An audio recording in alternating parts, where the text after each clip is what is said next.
المنتخب المصري بقيادة المدير الفني روي فيتوريا بيغلب منتخب بلجيكا المصنف الثاني عالميا في ودية قبل بداية كأس العالم قطر 2022. ومع احترامي لكأس العالم أغلى بطولة في التاريخ، هكلمك النهاردة على شوية أخبار وشوية حاجات كده عن أعظم وأعرق بطولة عرفها التاريخ، وهي الإيجيبشن ليج. موضوع كهربا، موضوع نادي أسوان، ناس مشيت وناس راحت، هكلمك على كل ده النهاردة. فلو لسه ما اشتركتش في القناة انزل اعمل اشتراك وفعل زر الجرس عشان يوصلك كل جديد. واهلا بيكم في حلقة جديدة. ده برنامج نسر الاهلي وانا ابانوب مفيد.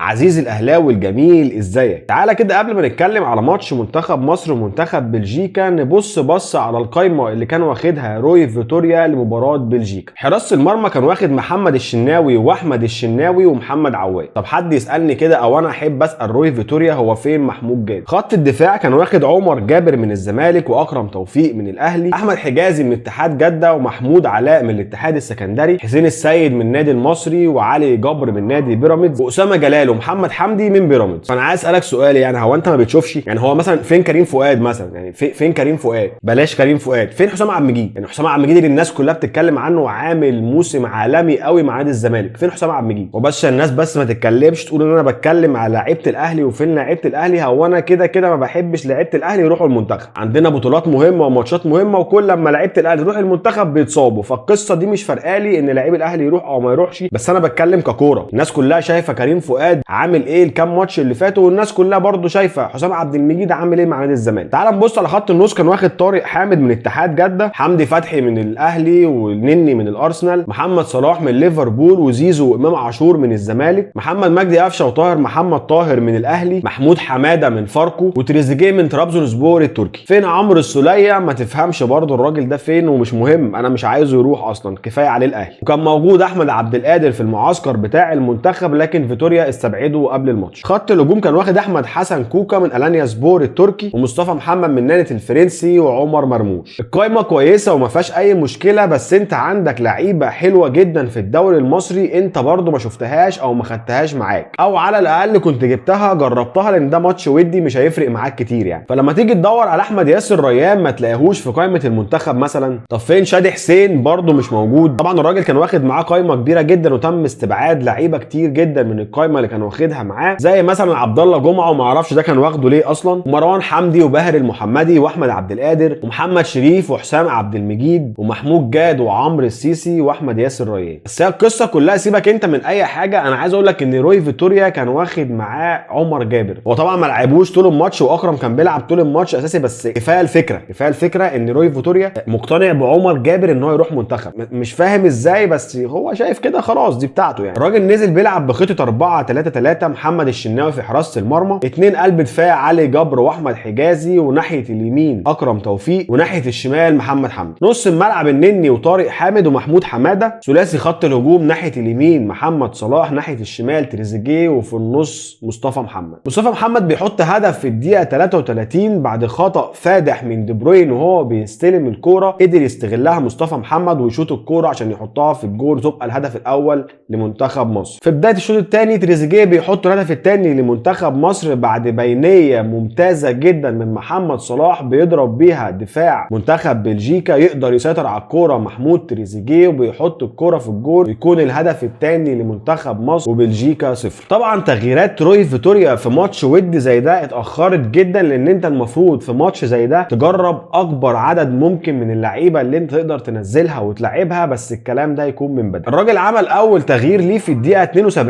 يعني كان فاضل تلت ساعه والماتش يخلص تقريبا. في الدقيقه 72 مصطفى محمد بيخرج بينزل احمد السيد زيزو، يعني كده بيلاعب صلاح راس حربه وبيلاعب احمد سيد زيزو جناح يمين. الدقيقه 77 بيعمل تغيير عادي جدا مركز بمركز، بيطلع علي جبر وبينزل مكانه اسامه جلال. وفي الدقيقه 88 تغيير غريب جدا، انت بتلعب ماتش ودي الناس دي المفروض تلعبها من بدري. في الدقيقه 88 امام عاشور بينزل مكان تريزيجيه وحسين السيد بينزل مكان محمود حماده. حسين السيد ده انا مش مقتنع بيه تماما ان هو اصلا يروح منتخب، وبيلعب احمد حسن كوكا مكان محمد صلاح. تغيير تحس ان هو بيضيع بيه وقت، مع ان المفروض الناس دي تلعب وتجرب وتشوف اللعيبه اللعيبه دي هتعمل ايه في ماتش ودي زي ده. المهم بينتهي الماتش بفوز منتخب مصر اللي مش هيشارك في كاس العالم بهدفين مقابل هدف على منتخب بلجيكا المصنف الثاني على العالم والمرشح تواجده في المربع الذهبي في كاس العالم قطر 2022. كسبت ليه؟ عشان المدرب حلو. كسبت ليه؟ عشان اللعيبه ما بقتش تعتمد على محمد صلاح في كل لعبها. تحس ان اللعيبه بقت حره. اللعيبه الاول كانت متأيده، لازم تلعب لمحمد صلاح، لازم تودي الكوره لمحمد صلاح، محمد صلاح لازم هو اللي ياخد الكوره ويجري بيها. دلوقتي في حريه، كل لعيب بيلعب لعبه وبيلعب بطريقه لعبه والتكتيك اللي متعود عليه وبيلعب بحريه وبراحته، ففي اريحيه في طريقه اللعب. عشان الرجاله بتبص الكوره للعيب اللي فاضي مش لمحمد صلاح. الرجاله بقت بتبص بتشوف مين اللي فاضي وتلعب له الكوره، مش شرط اساسي العبها لمحمد صلاح. عشان كده انت كسبت. طبعا كل الناس بقى قالت ازاي منتخب مصر ما يشاركش في كاس العالم، كان المفروض نشارك في كاس العالم بالمستوى ده بعد ما شفنا مستوى قطر وبعد ما شفنا ماتش السنغال. انا نفسي قلت الكلام ده، كان المفروض بالمستوى ده بصراحه نشارك في كاس العالم، كنا هنعمل حاجه. بس لما فكرت لدقايق كده قلت ما احنا لو كنا اتاهلنا وصعدنا لكاس العالم كان كيروش ما كانش هيمشي. يعني كنا هنلعب كاس العالم وكيروش هو اللي بيدرب المنتخب. يعني كنت هتلاقي لعيبه اصلا في المنتخب ما بتعرفش تلعب كوره، وكنت هتلاقي لعيبه بتلعب في مركز مش مركزها، وكنت هتلاقي تغييرات من كيروش تخليك تشد في شعرك. المهم ان احنا اطمنا على المنتخب واطمنا على مستوى المنتخب والمدرب الجديد روي فيتوريا. نسيب بقى منتخب مصر ويلا بينا يا صديقي نخش على اعظم واعرق بطوله عرفها التاريخ وهي الايجيبشن ليج. ايوه يا صاحبي زي ما بكلمك كده الدوري المصري الممتاز. في شويه حاجات حصلت كده في الدوري المصري الممتاز اللي وقف قبل كاس العالم باسبوعين او 3 تقريبا، ما تعرفش ليه. تقولش يعني كل اللعيبه اللي عندنا في الدوري المصري مشاركه في كاس العالم، ما تفهمش فيه ايه. الدوري الانجليزي فضل شغال لحد قبل كاس العالم باسبوع واحد بس. احنا وقفنا قبل كاس العالم ب3 اسابيع، ليه مش فاهم. كام لاعب في الدوري المصري مشارك في كاس العالم عشان توقف الدوري قبل كاس العالم ب3 اسابيع؟ بصراحه مش قادر افهم القصه دي. المهم ان نادي الاسماعيلي اقال حسني عبد ربه من جهاز نادي الاسماعيلي، وهقول لك ليه سريعا كده يا صديقي. نادي الاسماعيلي تم التعاقد مع شركه ملابس هتعمل ملابس للموسم الجديد لنادي الاسماعيلي، والشركه القديمه بتاعت الموسم اللي فات اللي كان متعاقد معاه هو كابتن حسني عبد ربه. المهم ان الشركه بتاعت الملابس الجديده حصل مشكله في التيشيرت، وكذا لعيب اشتكى ان في مشكله في التيشيرت بتقابله وهو لابس التيشيرت. فطبعا نادي الاسماعيلي توجه للشركه اللي عامله التيشيرت فورا وقالوا له ان في مشكله في التيشيرت واحنا عايزين نعدل النوع القماش او نعدل حاجه معينه في التيشيرت. فالشركه ردت عليهم قالت لهم مفيش اي مشكله للكلام ده كله، بس الموضوع ده هيكون بعد رابع او ثالث اسبوع من الدوري عشان اقدر انزل لك التيشيرتات الجديده. المهم ان كابتن حسني عبد ربه كلم الشركه القديمه وقال لها ان احنا عايزين التيشيرتات عشان نلعب بيها عشان في مشكله مع الشركه الجديده. فجاب التيشيرت بتاع الشركه القديمه ولبسه للعيبه وعمل بيهم السيشن الخاص بالتيشيرت او بتقديم التيشيرت بتاع النادي. طبعا الكلام ده كله هو عمله من غير ما مجلس الاداره يعرف. ليه بقى هو عمل كده؟ ما تعرفش. ممكن بقى يكون في مصالح شخصيه بينه وبين الشركه بتاعت التيشيرتات، في قصه دايره. المهم ان ده اللي حصل. فاول ما مجلس الاداره عرف ان ده حصل، طبعا الراجل بياخد اللعيبه وبيوديها تتصور من غير ما مجلس الاداره يعرف، وقالوا كمان ان هو بيتدخل في امور فنيه مش من اختصاصاته. فاداره نادي الاسماعيلي اقالوا كابتن حسني عبد ربه من منصبه. ونسيب نادي الاسماعيلي ونروح على نادي اسوان. اداره نادي اسوان بتتفق على اقاله هيثم عرابي من منصبه وهو مدير التعاقدات، مع ان الراجل كان عامل شغل كبير جدا مع نادي اسوان. الراجل جايب لهم لعيبه على اعلى مستوى، الراجل جايب التيشيرت والشورت والحاجات الخاصه بالفريق ببلاش ومعمول تيشيرت على اعلى مستوى. الراجل كان عنده خطه تسويقيه كبيره جدا وطلع واتكلم عنها هيودي بيها اسوان في حته تانية خالص، لكن هم شافوا ان سوء النتائج اللي بيعملها نادي اسوان السبب فيها هيثم عرابي ازاي معرفش، فاقلوه. وكمان المدير الفني نادي اسوان كابتن ربيع ياسين بيعتذر عن استكمال مهمته كمدير فني. واداره نادي اسوان حاطه كذا اسم دلوقتي هيختاروا منهم واحد ليكون خليفه كابتن ربيع ياسين في تولي قياده نادي اسوان، ومنهم كابتن هيثم شعبان وعبد الحميد بسيوني ومحمد يوسف وعماد النحاس. وما اعتقدش ان محمد يوسف هيكون موجود عشان محمد يوسف دلوقتي مسك طلايع الجيش، وما اعتقدش ان محمد يوسف هيكون من ضمن الاربعه عشان محمد يوسف دلوقتي مسك فريق طلايع الجيش. ومن هنا ننتقل لفريق طلايع الجيش اللي بيقيل المدير الفني بتاعه هو كابتن علاء عبد العال، وبيستقر على كابتن محمد يوسف يكون هو المدير الفني لطلايع الجيش دلوقتي. طبعا موضوع اقالات المديرين الفنيين في الدوري المصري معروف معروفه من زمان ان هي بتكون كتير جدا خلال الموسم الواحد، بس الغريب في الموسم ده ان هي بدات بدري قوي قوي. بعد 3 جولات من الدوري في فرق بقت بتقيل المديرين الفنيين بتوعها، فالموضوع غريب. فنسيب موضوع اقالات المديرين الفنيين ونروح على نادي الزمالك وعلى 100 عقب. نادي الزمالك بعد توقف الدوري ادى اللعيبه بتاعته والجهاز الفني اجازه زيه زي باقي الفرق عادي جدا، وبعد ما الفريق رجع للتدريبات عشان يكملوا التدريبات بتاعتهم عادي سامسون ايكينولا ما جاش. فاتصلوا بيه: ايه يا صاحبي طمنا عليك، الطياره عطلت ولا في ايه؟ قال لهم: لا والله يا جماعه انا لسه ما جيتش ومحتاج اسبوع اجازه تاني كده عشان اظبط فيه بس الدنيا عندي. فقالوا له: في ايه طب يا عم سامسون، في حاجه نجيلك تطمنا عشان لو في اي مشاكل نجيلك بس؟ قال لهم: لا والله يا جماعه بس انا ايه الدنيا عندي مش متظبطه كده ومحتاج اسبوع بس عشان ايه خالتي بتولد. المهم ان الاسبوع خلص والراجل ما رجعش على مصر وما جاش التدريبات، ولحد دلوقتي هم مش عارفين عنه حاجه. فربنا يطمنا عليك كده يا سامسون يا اخويا، وان شاء الله ترجع بالف سلامه. كهربا وقصه كهربا سريعا كده احكي لك اخر التطورات في قصه كهربا. كهربا عليه 2 مليون دولار لنادي الزمالك، اللي هم دلوقتي بعد الفوائد وبعد القصه دي كلها بقوا 2 مليون و400 الف دولار. كويس.